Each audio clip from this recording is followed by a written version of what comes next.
Hello everyone and welcome back to Katie's Bookshelf. I've got a couple of books that I need to talk to you about and they are well overdue, to be honest. I read these back way before Christmas. No, some before Christmas, some after Christmas. So I have had to sit and try and get everything back from inside my brain to remember about them. So I have got a couple of notes written down to remind myself. So if you don't already, just a quick reminder to subscribe to my channel so you get notified about any new videos that come out. Every so often, once I've read a few books, I will pop on here and just keep you updated on what I've read. I try not to give you too much detail because I don't want to spoil anything for you in the stories, so it will be fairly brief and I will try my best not to spoil anything for you. Okay, so these are the books that we're going to look at today. There's one more, but I don't actually have the book anymore. I've actually sold it, so it's no longer in my presence. So I'll try and pop up a little picture for you. But we've got The Couple at number 9. And we've also got, from the same author, Claire Douglas, The Girls Who Disappeared. So I think this might be her latest book that's out. And I started with this one, I think. And then after I read it, I enjoyed it. And so I then tracked this one down and read this one as well. So we've got these two.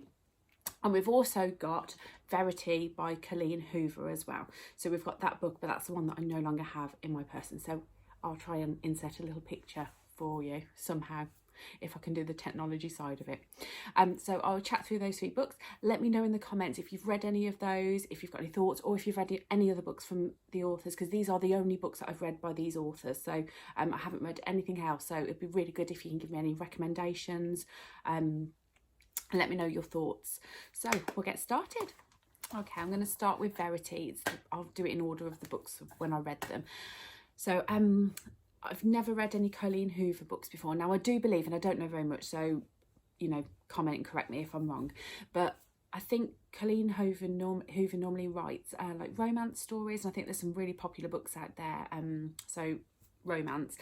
This book that I read is actually a suspense thriller. I think there is a little bit of romance in there, I'd say, yeah, but yeah, I think it might be her first thriller that she's written. It was, I really enjoyed it. It completely hooked me and it grabbed me, it shocked me. And I know when I've seen other reviews from people, so not everyone is enjoyed it as much as I did. So yeah, but hey, we've all got different tastes. So yeah, I really enjoyed it. It starts with a shocking scene. It's very graphic, quite gruesome. So it kind of shocks you immediately. And then continually throughout, there's certain scenes that are hard to read. I imagine if it was a film, it would be quite, I think it would be a good film. It'd be quite shocking and quite hard to watch. There's quite upsetting scenes, so I'd definitely possibly look into some of the themes maybe that might be triggering for some people. So I'd definitely look into that before, if you need to check before you read anything. But yeah, it's very graphic. There's an accident that happens. It's very graphic. And then you follow the story of Lowen. She's a writer and she's struggling financially. She's kind of at the point of ruin. And then she gets given this offer, this deal, like a deal of the lifetime really. And she has to go and help another writer who is unable to complete her story. So she goes and completes this writing for her. And she moves in with the family so that she can try and sit in the lady's office and go through all the paperwork and kind of like try and find any ideas that she had of how she wanted the story to go so that she can complete it. While she's rummaging around in the office, she makes a little discovery of like a diary or an autobiography that's been written about this person's life. And in there, as she reads further and further through this, she finds a lot of secrets about this family. Obviously, the longer that she spends with this family, the more that she's getting involved with them as well.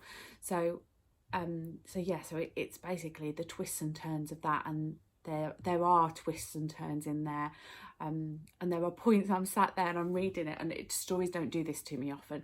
I'm sat there and I could feel, if it was a film, I'd be sat there waiting like to jump. I'd be jumping. I don't react that way normally when I read a book, but with this one I did. And it was one of those books where I wanted to pick it up every 2 seconds. So if I was cooking dinner, I'd quickly grab it while I was waiting for something to heat up for 5 minutes. I would read for 5 minutes. So yeah, it's definitely a book I'd recommend. But if there are things that would be quite upsetting for you, it might not be your cup of tea. There are a couple of scenes in there as well that are quite graphic, and like sexual scenes in there that are quite detailed. So yeah, you might want to just check to see if it's your thing before you decided to read it. Let's see. I think, yeah, I don't want to say too much because I don't want to give too much away, but I did really, really enjoy it. So let me know your thoughts. Okay, my next book is The Girls Who Disappeared by Claire Douglas. Okay, so I read this, I think it was just after Christmas. Yeah, I think I'll read the blurb for you. 3 girls missing. 20 years ago, one rainy night, Olivia Rutherford is driving 3 friends home when a figure in the road causes her to swerve and crash. Regaining consciousness, she finds herself alone in the car. Her friends have vanished. They were never seen again. And then now, journalist Jenna Halliday visits the close-knit community of Staffbury to persuade Olivia to talk and solve the mystery of the girl's disappearance. But Olivia won't speak. What happened? Is Olivia hiding something? Why are the people of Staffbury so frightened? And how many secrets can one small town hide? Okay, so this is a thriller. There's mystery in there to try and work out what happened to these girls in the past and why they went missing and where they are. It's written from several points of view, and it covers several different time periods as well.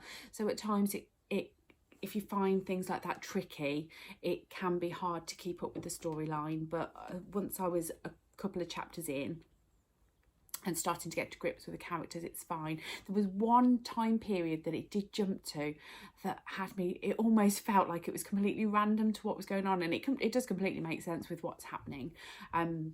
Obviously I don't want to spoil anything, but yeah, it does make sense. So all the time I'm sat there trying to work it out, and so yeah, I love a book that does that keeps me thinking and trying to guess things. So yeah, it's written from several different points of view across different time periods. It's basically follows to try and find out what happened to the girls and Olivia when they were in the car. There's all this mystery around Olivia and the people that are around her at the moment, the people in her life, and all the way through you're trying to guess is what's that person and how are they involved and who are those. So it keeps you guessing, and there are twists in there. Even at the very end, there's like more twists that just shock you and that I didn't see coming. So I would definitely say if that's the sort of thing you enjoy, I would recommend these. Now my final book to talk to you today is The Couple at Number 9, and this is another book by Claire Douglas. And I chose to read this after I read this one and enjoyed it. I thought, right, yeah, I will track this one down and I read this. I would say I prefer this book over this one, only slightly, but I just enjoyed the story of this one more. I felt like I connected to the characters more. I just felt I was more in the story. My head was in the story of this one. So I'll read a little bit for the blurb for you. Bodies found under patio. When Safi moves into 9 Skelton Place with boyfriend Tom and sets about renovations, the last thing she expects is workmen uncovering 2 bodies. Police investigate. Forensic indicate that the bodies have been buried for 30 years, much to Safi's relief, until the police's murder investigation turns to the cottage's former owner, her grandmother Rose. But Rose is in a care home, Alzheimer's increasingly confusing her memories. A killer at large. As the police dig ever deeper and Rose begins to remember, Safi fears she and the cottage are being watched. What happened 30 years ago? What part did her grandmother play? And is Safi now in danger? Okay, so there are some similarities between these 2 books. So they both have different time periods. So you are jumping from, I think it was the 1970s and 2018. So you've got those two time periods that you're jumping between, and you also have it that it's written from the point of view of different characters.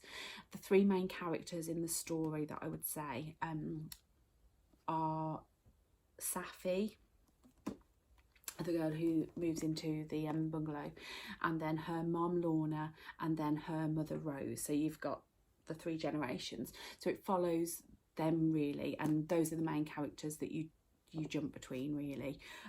There are other characters in there that you hear from, and at one point I was reading it and I was thinking the names, I think there's a character called Theo and a character called Tom, and I hadn't connected. I just thought they were the same person, and then I suddenly realised. So yeah, it took me like a couple of chapters to work that out. I was thinking that doesn't make any sense, but then I realised it was a completely different character. So yeah, so it does jump you around, but I enjoy books that do that. I quite like when you can go from different characters and different points of views. So as I said, it follows these three main characters, and there is tension between them. There are problems with their relationships, and that goes throughout the whole of the book really. And then the character of Theo that I mentioned to you, and the characters that are involved with him, he then also has relationship issues within his family. So there's quite a bit of that mentioned in the book. There's also the theme of fertility, which is mentioned quite a lot from one of the characters. And yeah, I just really enjoyed this book. It kept me guessing all the way through. I was trying to work things out, and at one point a discovery is made, and some bits I worked out, and then there was one big reveal, a big twist. I did not work it out at all, and I read it and my mouth literally dropped open, and I couldn't believe it. And I was having to, I know I'm enjoying it because I just have to keep talking to poor Mr. Katie's Bookshelf. Had to endure me talking about this book. He had no idea what I was on about because he hasn't read it, and I just wanted to keep explaining it to him. So I can tell I'm really enjoying it because I'm talking his ear off, poor thing. So yeah, I really enjoyed this book, and I would definitely recommend it to you to give it a read. So there we are. It's a bit shorter today. I think I need to try and not leave it so long between my reading to when I actually do my videos, so that I can chat a little bit more to you, I think. But let me know what you thought. Have you read any of those, or is there one that you think, oh, actually that sounds like a good read? I think I definitely enjoy reading some of these. And for Christmas, Mr. Katie's Bookshelf, bless him, he bought me a book, and because he knew I enjoyed this one so much, he looked at other books that recommendations of other books people would enjoy if they'd read that, and he found me one that is, I can't remember the name of it now, but it's downstairs. I've put it aside ready for when we go on holiday, because it's set on the Isle of Mull, which is where we're going on holiday as well. So he's kind of looked to work out a book that would be perfect for me. So yes, I'm trying not to read that one just yet. I'm going to hold off for a few more weeks, I think. So we've got those books. My current read is Hamnet. I'm reading by Maggie O'Farrell at the moment, and I'm really enjoying it. And I think I'm I'm over halfway through. I've suddenly had a pause. I've not read very much this week. I've been TV watching instead. I've got into watching The Handmaid's Tale, which has completely hooked me in. So it's kind of pushed any reading time away that I'd normally have grabbed. So I haven't read very much. So I will get back into that now that I've finished watching that show. So that'll be coming soon. I think I've also got coming up, I think The Vanishing Half by Britt Bennett, I think it is. I think that's on my list to read soon as well. So, but any book recommendations you want to give me, just add them to the comments below. I'd love to hear. And if you do want any of these books, these ones are available in my bookshop, which is my pre-loved bookshop, which is katiesbookshelf.co.uk, which the link will be somewhere on my page. So thanks again for watching. It's nice to have you here watching me, and I'll see you again soon. Take care, everyone. Bye.